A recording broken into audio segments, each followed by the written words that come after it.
Hello everyone and welcome back to the Siege Mailbox. This is a video series where you the viewer can ask your Siege related questions in the comment section below, and there's a chance I'll get into them in the next video. There's no such thing as a dumb question, so make sure you comment it regardless if you think it's good or not, because it can always start an interesting conversation. And if you've already asked a question and I haven't got to it, ask it again, I may have missed it. There's a lot of comments to sort through across all my socials. Just want to say before we continue, if you haven't already, hit the sub button since we're trying to hit 200,000 subscribers. I appreciate it greatly, and let's get into this video. So this first one isn't really going to be directed to a specific question. It's mainly going to address a lot of them I have been getting, and that is regarding Siege 2.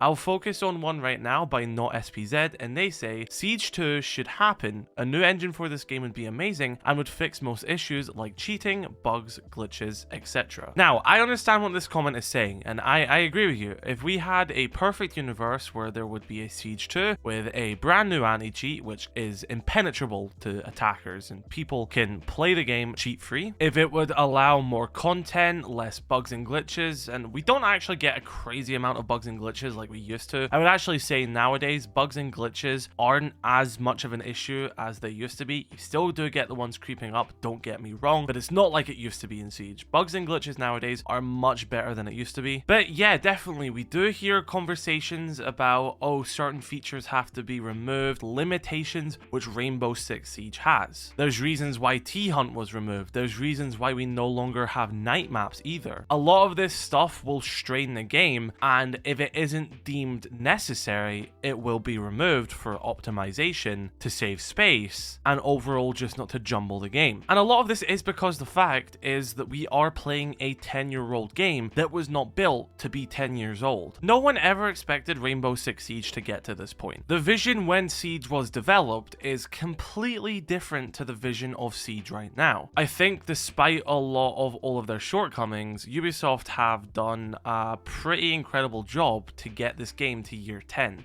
Almost year 10. At the end of the day, there isn't another live service multiplayer game that has had this amount of support and updates in the amount of period it's got. Yes, there are other games which have lasted longer than Siege, which still do get updates, but they don't get it like Siege does. They don't get a massive content drop every 3 seasons. At the end of the day, that is still pretty impressive, despite complaints I may have about certain stuff. I can't deny that that is a huge feat for Rainbow Six Siege to do. So when we think of a topic of a Siege 2, we have to look into a few things. Would remaking the game on a new engine actually improve anything? Because it's not like, oh, we've made the game on a new engine, we'll now never have bugs again, we'll now never have cheaters again. That isn't how an engine works. Just because you're making the game again, it doesn't mean you're now going to eliminate any issues you may have had before. Those issues can still arise once again. However, I will say I think going into a Siege 2 with the current mindset of development with Rainbow Six Siege,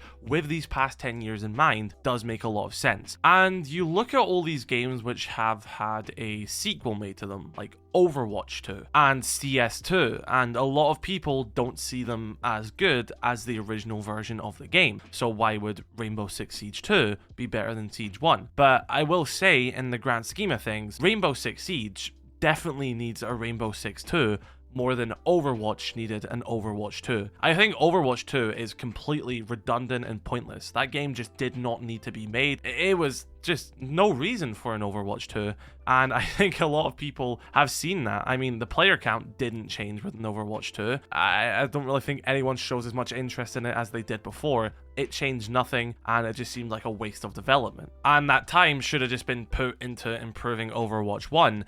Instead, they sort of neglected it for a while. CS2 as well. A lot of people actually wanted a CS2 and were excited when it got announced.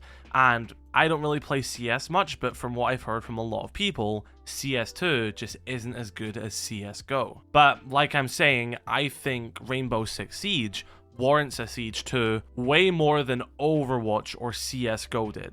I think going into a newly developed version of Siege with the mindset that this is going to be a long-lasting game would definitely improve a lot of things and would help keep Siege's longevity for the future. But at the end of the day, we only need a Siege 2 if we know it would help with the cheating, help with content management, help with bugs, as long as it does improve stuff for both the players and the developers, then I definitely think I would like to see a Siege 2. I also think it would be fun if the game could go free to play then as well. If we have this fresh look for Siege, if we have this new anti-cheat, make it free to play, it'd be the best free to play game on the market, and Rainbow Six Siege would be on top, as it always should have been in my opinion. But there is a lot more variables and factors that go into this other than just stick it on a new engine and all the problems will be fixed. It is doable, but we just have to wait and see if that is something Ubisoft deems viable. I know from a lot of the player perspective, this is something we want, and it's something I want as long as it would be beneficial, but we're just gonna have to wait and see if that's something they ever decide to do. But yeah, I think you bring up a great point, and I always see these Siege 2 comments, so I'm not ignoring them. But that's kind of my take on the whole topic. This next one is by the Other Atom, and they say Ubisoft should add a cutscene of the attackers coming in from a helicopter or armored car as they show in the Siege reveal cinematic. So I believe you mean just like a little cutscene at the beginning, just like in Doctor's Curse, for example, where it shows a little cutscene cinematic of the map and stuff like that, and then sets up the match going forward. I think this is a fun idea. I doubt it will ever happen because it's adding unnecessary time to the game. It's just prolonging the match for nothing beneficial. Although it would be a cool cinematic, you want to be able to load into the game as fast as possible. The less time players are at a menu, the more time they are playing the game, and that keeps people playing the game. Adding an unnecessary cutscene before every match starts keeps people not playing the game longer, and that's sort of just bad game design and etiquette for developers to do, despite how fun I think it would be. Though I will say, on the topic of the helicopter, many years ago, Zeman made an incredible concept of a rooftop helicopter spawn for attackers to be able to be deployed into. This would stop the issue for a lot of people being spawn peaked, and there was a downside for this. If you chose to spawn on the streets, for example, in the normal spawn points which are in the game right now, you would spawn in as usual and start playing after the prep phase is over and you're done droning. Whereas if you chose this helicopter spawn, for example, you would have a delayed spawn. Just like with the concept video which Zeman made on Cafe, for example, opting for this rooftop helicopter spawn point, you would actually lose out on 20 seconds or whatever they deem to be balanced of actual gameplay because your helicopter is flying to the roof. This would then still allow you to weigh up the options of spawning on the street compared to always choosing this helicopter roof spawn point, with the option then being, okay, I have less or no chance of being spawn peaked, but I'm also missing out on 20 seconds of game time, for example. Zeman's concept gave the example of a 30-second delay, which I think is pretty fair. I think in a structured, coordinated tactical stack, this would be very beneficial and cool. I think for a lot of people who are prone to being spawn peaked, this would be great as well. Although I think at the end of the day, the issues with spawn peak isn't spawn peaking itself, it's just certain bad map design, Cafe being one of them in my opinion. And you also run the issue of teammates already not really helping a lot in some solo queue aspects or some low ranks. So having teammates choosing a helicopter spawn point already taking time off the attacker's limited time schedule would maybe be a negative. I know I kind of diverged from the original question here with this whole helicopter spawn point, but it just made me think of this concept which Zeman made 2 years ago. But yeah, to answer the main question, I think the cutscene would be cool, but you also just got to think in the grand scheme of things as well. If that's happening every match and it's delaying every match, people are just going to get bored of it pretty quick, and the novelty is probably going to wear off very fast. But I would like to see it at least once. I think it'd be fun. This next one is by Joseph Ford, and they say, hot take, if they wanted to make Striker and Sentry these recruits that are supposed to be able to do anything, they need to make their loadouts way bigger. Give me the option of a DMR on both. Give Striker a shield. Give defensive LMG to Sentry. Give them the ability to play however I want to play with them. And yeah, I can see the criticism here. I think that was one of the biggest shortcomings of the recruit rework. I know people have issue with the fact that the gadgets are just 2 secondary gadgets. I think that's fine. It's unique to them. It still introduces a somewhat interesting mechanic which no other operator has, and if they ever add new secondary gadgets, Striker and Sentry can find new ways to use them. I don't really think the gadget's the issue with them. I just think with the recruit remaster, our recruits became a bit to operator-like, if that makes sense. Like, in the lore, strikers are the recruits for the attacking side, and sentries are the recruits for the defending side. These can be people from all walks of life, male, female, big, small, short, tall, anything. They're all unique different soldiers from different countries bundled into these recruits. In game, we focus on two specific ones. The striker we play as is a British female, and the defender we play as is an American male. So giving them more a unique identity, as well as having a restricted loadout, sort of took the recruits from feeling like this maskless soldier could be any character I want it to be, to these maskless soldiers are these specific people. Now, at the end of the day, I understand this is for simplicity and balancing reasons like that, but I think if we had an entire season dedicated to reworking the recruits, I would have liked to seen a bit more customization, having this large roster of weapons to choose from,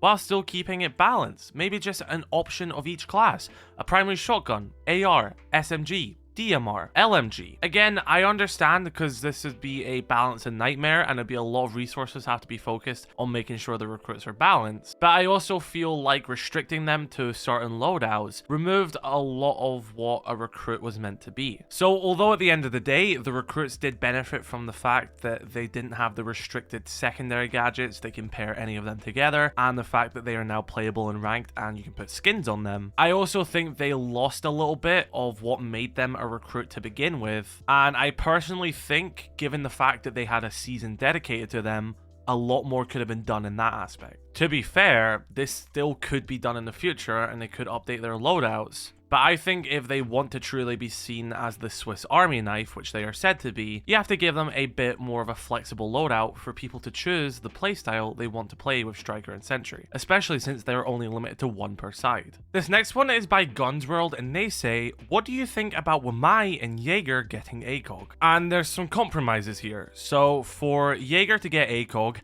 he goes down to a 1 speed, and he also loses an ADS. And for Wamai, he loses impact nades and also has an increased gadget charge time. Now, I'm going to speak in a way here which sounds like I'm like dissing you. I'm not. This is just the entire culture of Acog buffing, which I'm sort of addressing here. But like, thank you for the comment. I'm not coming at you for this. And this is going to focus on defense as well, because it has been shown over the past 10 years. I'm not making this stuff up. If you look at the stats, if you look at the operator charts, if you look at everything and have played for these past 10 years, it has statistically shown that the Acog as a balancing factor has much more of an effect on defense as it does on attack. That is why, ever since Operation Deadly Omen, Ubisoft have opted to give every single attacker an Acog or any magnification without question. That is because it is not a major balancing factor on attack, so they just allow everyone to have it. Defense, on the other hand, has shown that it can be actually quite problematic, and with this buff being presented here, it also once again shows this same issue, and that is the fact that on attack, magnified scope is a benefit for the attacking team, since they are attacking the building and defense already have the default advantage. That is how Siege works. Defense always has the advantage since the clock is on their side and they have the building. Therefore, the magnified scope is an addition for the attacking team and doesn't undermine their gadgets. However, it has statistically shown that giving an operator a magnified scope on defense undermines their gadget use and negatively affects how that operator is played. There are plenty examples through the history of Rainbow Six Siege. Operators such as Oryx, Alibi, and Thorn went from underpicked, they were given an Acog, went to overpicked, they lost it, and went to underpicked again. Why is that? Because the Acog completely undermined their gadget, and people were not playing it for the gadget. They were playing it for the scope, and it didn't actually matter which operator it went to. I still think that happens today with operators such as Doc and Rook. I think their scope undermines their gadget, and I actually don't think there should be any ACOGs on defense at all. I've given this argument plenty of times. I think if you remove the magnified aspect of balancing on the defensive side and purely focused on tweaking operators' gadgets and other aspects of their weapon, because I'm not saying that you can't tweak a gun, it's specifically the scope I'm talking about here. And I think this proposition for Jaeger and Wamai is just the same issue again. We're nerfing both of their gadgets to give them an ACOG.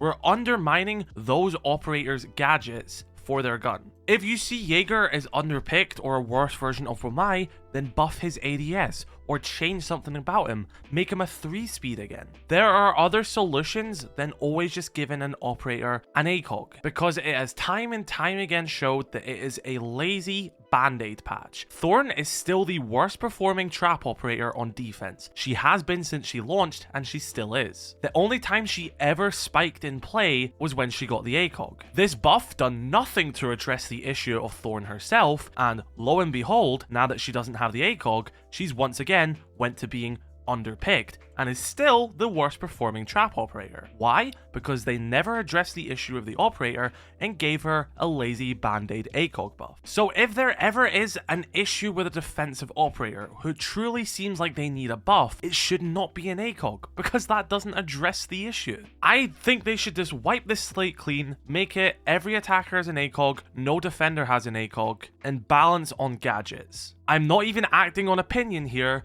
We have 10 years of statistics to back up the fact that ACOG balancing is ineffective, and we just need to move on from it forever, in my opinion. Listen, I'm a huge advocate for no ACOG on defense. I think it would do the game a world of good, and I'm happy to discuss further with anyone who wants to have a conversation about this. But yeah, to answer your question, no, neither of them should get an ACOG. If they need any improvements, it should be in their gadget, their armor, their speed, or other factors other than scope. But thank you for the question anyway, I appreciate it. This next one is by John, and he asks, what do you think about Ubisoft adding a way to reinforce half a wall?